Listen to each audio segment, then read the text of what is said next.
là. Donc voilà. Je vous remercie d'être là déjà aujourd'hui pour les personnes qui accompagnent dans mon débat.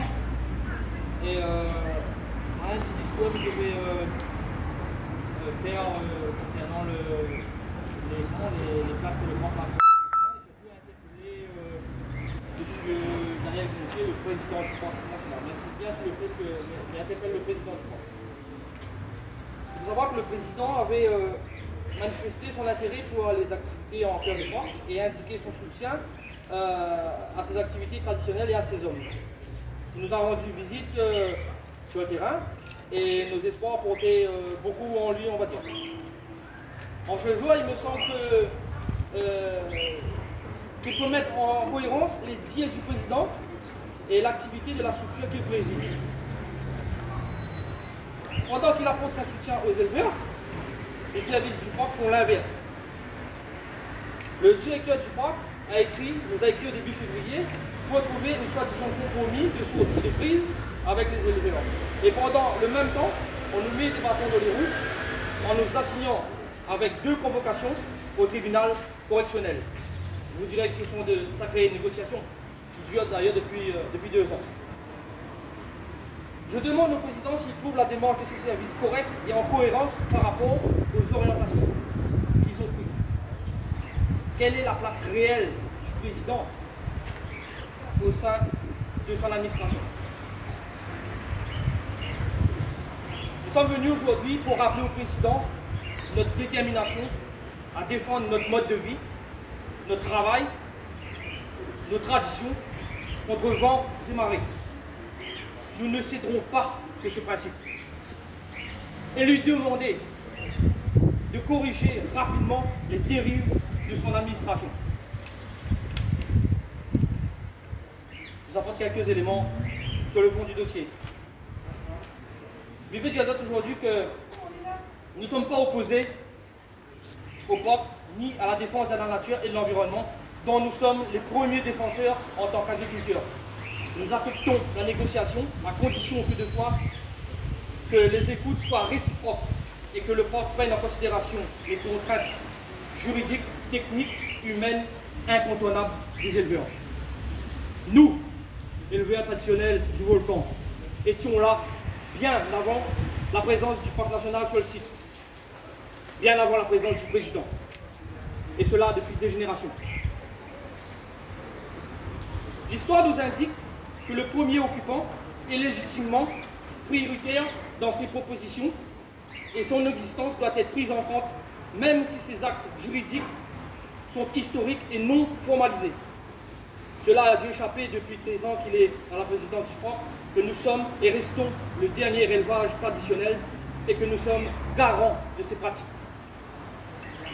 Le POC a été mis en place sur des bases longuement négociées d'un modus vivendi avec les acteurs économiques et sociaux de la zone. Or, le mode de fonctionnement actuel du POC qui assigne ses éleveurs au tribunal n'est pas conforme aux principes fondateurs du POC et au modus vivendi annoncé. Si le POC a changé d'orientation et qu'il décide seul de modifier les fondements sociaux, économiques, humains du territoire du POC, il s'engage dans une vaste tromperie vis-à-vis de l'opinion publique, des collectivités qui la composent et qui ont adopté la charte et surtout engagé, et surtout de ces engagements pour une issue favorable nous concernant. Nous sommes toujours en France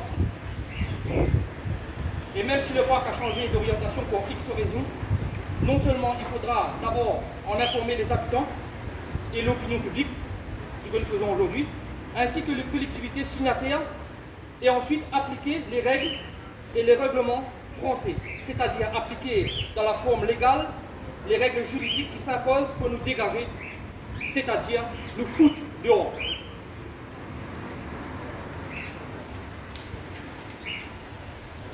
Il faudra alors que le président revienne nous expliquer l'inverse de ce qu'il nous a dit jusqu'à aujourd'hui. Il faudra sans doute envoyer la police. Il faudra mettre en place les moyens financiers de sa nouvelle politique, c'est-à-dire nous indemniser, nous, nos familles, notre entreprise, au plus juste niveau. Il faudra certainement nous redonner du foncier équivalent pour nous réinstaller s'installer et nous permettre de vivre dignement. En clair, ce sera au président et non à son administration de porter politiquement cette dérive des objectifs initiaux qui devraient justifier et payer sur des deniers publics la tromperie du peuple national. Pour quel résultat? Outre la nécessaire explication au monde réunionnais qu'il aura à rendre, il coûtera cher à la collectivité locale. Il videra le port de son activité agricole traditionnelle. Il videra le port de ses acteurs professionnels agricoles qui contribuent à sa vie économique, écologique et à l'entretien de son paysage. Il videra le port d'un atout majeur qui est mon troupeau contre les incendies de forêt et le travail irremplaçable sur le site. Il devra payer des entreprises pour faire onoureusement le travail de jardinier du paysage que les éleveurs le font correctement et gratuitement. Il transformera le port en un nid de fonctionnaires gardiens des lois et distributeurs de PV. Croyez-vous un seul instant qu'en dehors de quelques écologistes psychorigides à la recherche de notoriété locale ou quelques fonctionnaires en mal d'emploi ou de pouvoir, la population réunionnaise dans son ensemble ou même le touriste accepteront de se promener dans un espace sans âme et sans état d'inculture encadré par les seuls hommes en uniforme. En bref, sous les joues de la technocratie du peuple, accepte-t-il de perdre son âme et celle de son pays?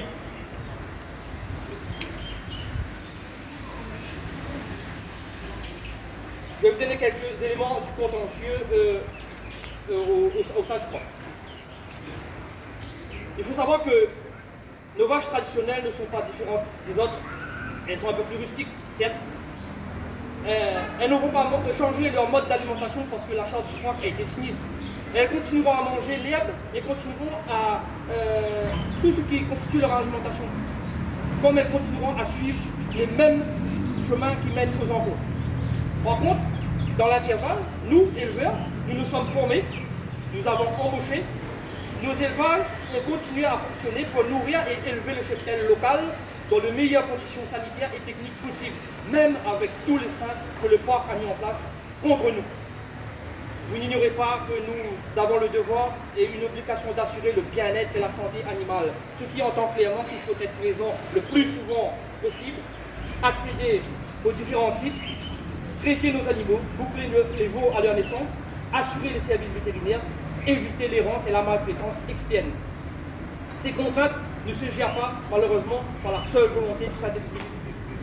Il nous faut des chemins pour accéder aux enclos, aux animaux, les soigner, que les vétérinaires puissent venir les contrôler dans des conditions dignes. Ce n'est pas le cas aujourd'hui. Il nous faut des clôtures et leur entretien pour éviter l'errance et protéger les animaux de la maltraitance externe, entretien de clôtures que nous faisons depuis toujours.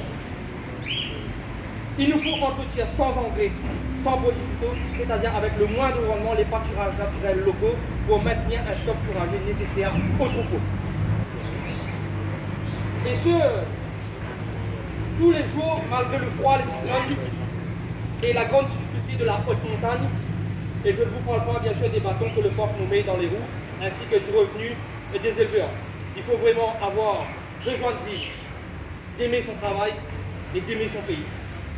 Que dire alors de l'attitude des techniciens intellectuels aux revenus garantis, spécialistes de l'environnement, mais sûrement pas de l'élevage traditionnel, qui viennent nous expliquer dans leur assignation au tribunal que nos vaches ne doivent pas pâturer le sol réunionnais.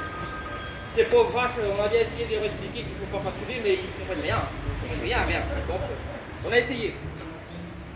Qu'il faut accéder à nos parcelles en hélico, parce que pour ne pas perturber le sol et l'écosystème, même si ceux-ci supportent des anciens chemins d'accès bien avant la présence des techniciens spécialistes du parc national. Enfin, ce mode d'élevage extensif, qui est basé sur de la pâture naturelle en forêt, est l'un des moins polluants au monde. Il faut le rappeler et le souligner. Vous comprendrez bien que cette situation est pratiquement et techniquement insupportable et doit être réglée par les éleveurs avec des personnes compétentes. Et si possible en dehors des tribunaux. C'est regrettable et c'est une faute que les cadres du parc national aient privilégié cette voie judiciaire. C'est pourquoi nous sommes présents aujourd'hui pour proposer au président les modalités de négociation suivantes. La suppression immédiate des procédures judiciaires en cours. Procédures qui, nous l'espérons, nous seront favorables car, outre notre présence sur le site avant le parc, nous avons des obligations d'accès et de gestion sanitaire de nos animaux dans le cadre de la loi. Nous sommes aussi d'accord pour fixer rapidement avec le président une date pour des négociations techniques avec les services du parc national. Je vous remercie de votre écoute et je vous remercie d'être présent ce matin. Merci.